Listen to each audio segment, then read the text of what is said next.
As video games have become more sophisticated over the decades, it's also become increasingly common for them to successfully wring tears from our eye ducts with affecting writing and powerful characterization. And that's what we're here to talk about today, my friends. The scenes that moved us, the interactions that got us all choked up, and indeed, the moments that made us bawl like big boo-hoo babies. Yet, I can't shed a tear just yet without first introducing who I've picked from last week's episode to appear in this list as a full-fledged entry. And this week, it's Evan Woodward, who's picked an absolute belter, which is sure not to leave a single dry eye in the house. And if you want to be part of next week's video, then have a think on what you pick as a boss battle that made you completely and utterly rage. So let's have a chat. As I'm Jules, this is FGS, and these are 10 exact moments video games made you cry. Number 10. Clem's Choice. Telltale's The Walking Dead. Who among us ever expected an episodic adventure game based on The Walking Dead to leave you a bawling wreck? Well,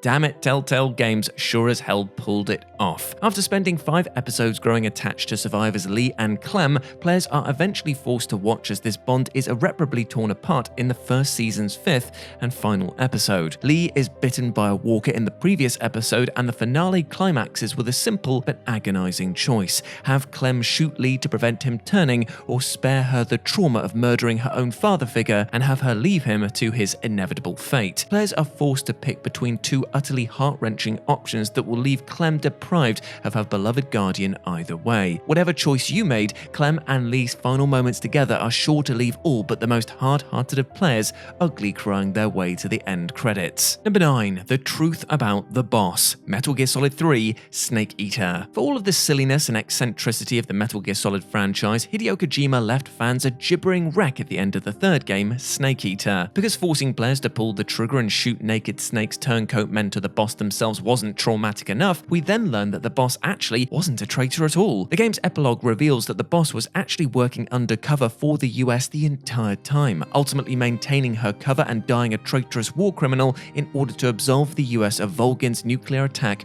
on Russian soil. Watching a devastated Snake come to terms with this revelation while being feted for his own heroism and then tearfully saluting the boss's unmarked gravestone is pure, crystallized pain. In a series known for its bombastic, over-the-top writing, this remains its easy dramatic high point. Number 8. Aggro Falls. Shadow of the Colossus. Shadow of the Colossus does a fantastic job of forging a bond between the player and their ever-trusty steed Aggro, who has reliably aided them on their quest throughout the game to fell the 16 towering colossi. But when protagonist Wanda rides Aggro to take on the 16th and final Colossus, tragedy strikes. The bridge he's riding on begins to crumble, and realizing they're about to fall, Aggro bucks forward, throwing Wanda to safety across the bridge while falling to her own apparent demise. Seeing Aggro helplessly tumble hundreds of feet into the water below is as devastating a loss as any game has ever delivered, leaving us all fittingly demoralized as we then press on to battle the final Colossus. Mercifully, however, the game's ending reveals Aggro to have inexplicably survived her fall, limping back to the fray and probably causing most players to cry even more tears, albeit this time of joy. Number 7. Arthur is Afraid. Red Dead Redemption 2. Rockstar Games' single most impactful moment as storytellers comes near the end of Red Dead Redemption 2, where, in a rare moment of vulnerability, doomed protagonist Arthur Morgan confesses the most taboo of all things for a Western rogue, and that is his fear of death. In an unexpectedly tender sequence for Arthur, who is dying from tuberculosis, he laments to a nun that he's lived a bad life defined by violence, and then details his wider personal regrets, and then finishes this dialogue off by telling her that he's afraid of his own impending demise. The nun makes her best effort to calm Arthur's anxieties, in turn motivating him to make the most of his remaining time, to take a heroic last stand and end his life in a way that makes it worth remembering. Rather than bathe the scene in melodramatic music, Rockstar smartly underplays it, simply closing in tight on Arthur's face as he lets his guard down and confesses his fear of what's coming. Coupled with Roger Clark's incredible performance in this scene, well, it makes for one of the most resoundingly human moments from any video game ever. Number 6. Dom's Sacrifice. Gears of War 3. Now, anyone who thinks Gears of War is nothing more than hyper-macho dudes with no necks shooting things was set straight by Dominic Santiago's sacrificial demise in the 3rd game. When Marcus, Dom, and company are overrun by Lambent and Locust in the abandoned town of Mercy, Dom decides to lay down his life for his friends, driving a truck into a fuel tanker and obliterating the enemy forces in the process. There's so much going on here. Dom was never the same after discovering his wife Maria's grim grim fate in the second game, making his demise here all the more tragic, all while Marcus is utterly helpless to prevent his best pal's death. Throw in the pitch-perfect use of Gary Jules' iconic cover of Tears for Fears' Mad World, and you've got the perfect stew for Sob City. Who among us expected to be fighting back hot, angry tears while watching slow-motion fireballs incinerate Lambent and Locust alike?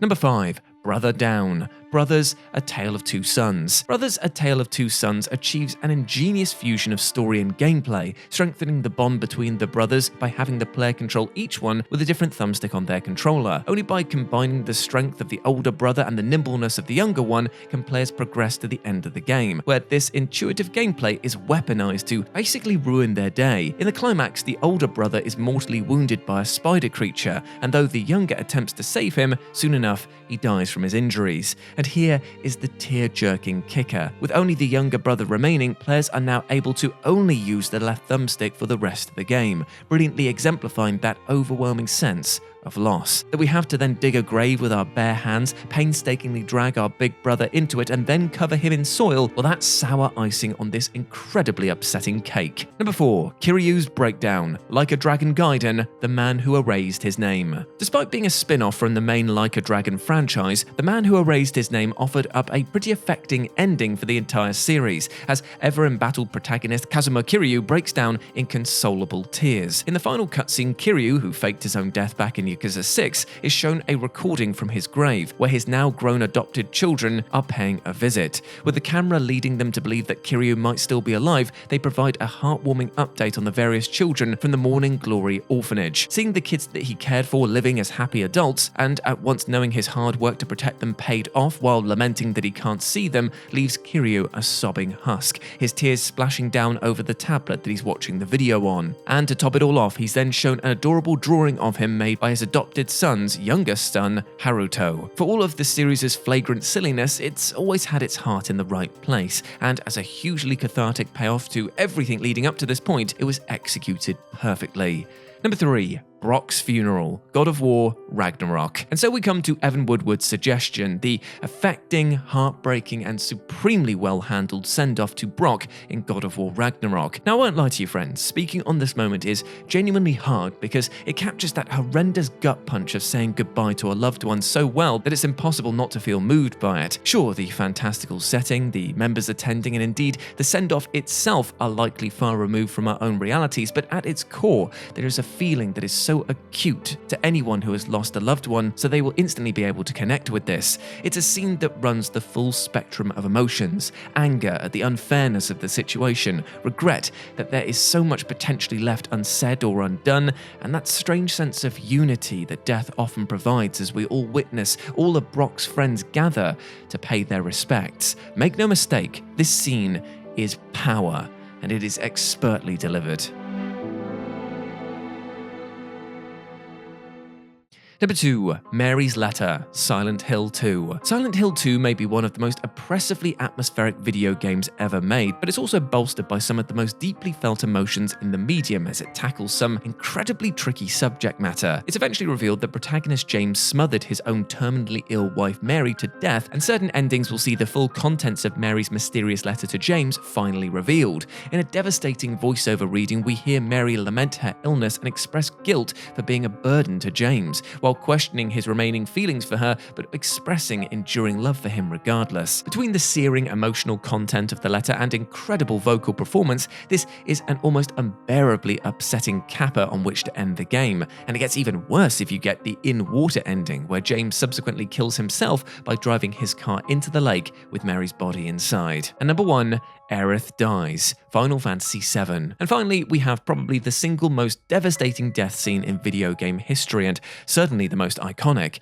It couldn't be anything else. It's Aerith's demise from Final Fantasy VII, the original one at least. After spending many hours bonding with everyone's favourite flower girl, not to mention investing in her as a party member, she's suddenly cut down out of nowhere by Sephiroth, who mercilessly runs her through with his blade. It's a death scene that traumatised an entire generation of young players for whom Final Fantasy VII was was their very first RPG, and her beautiful sea burial in the livestream only made those salty tears flow that much harder. Sadly, Final Fantasy VII Rebirth definitely missed the mark with its rather messy and confusing update on Aerith's death, but almost 30 years on, the original sequence remains the single most distressing moment in video game history. And there we go, my friends. Those were 10 exact moments that video games made you cry. I hope that you enjoyed that. Definitely seems like the wrong phrasing here, but I hope that you got something from that. And let me know what you thought about it down in the comments section below, as well as your suggestion for a boss battle that made you absolutely and utterly rage. But before I go, I just want to say one thing today, my friends. It is okay to cry, and trust me, I definitely did at least more than once on the examples that we discussed today. It's okay to show emotion, it's okay to be vulnerable, and it is most importantly okay to ask for help. Remember, my friends, you are not alone with your troubles. You have friends, family, professionals in the support industry, many people out there willing to help you with your problems. And like they always say, a problem shared is a problem solved much quicker. So take care of yourself, treat yourself with that big love. Remember, it's okay to ask for help. As always, I have been Jules. You have been awesome. Never forget that, and I'll speak to you soon. Bye.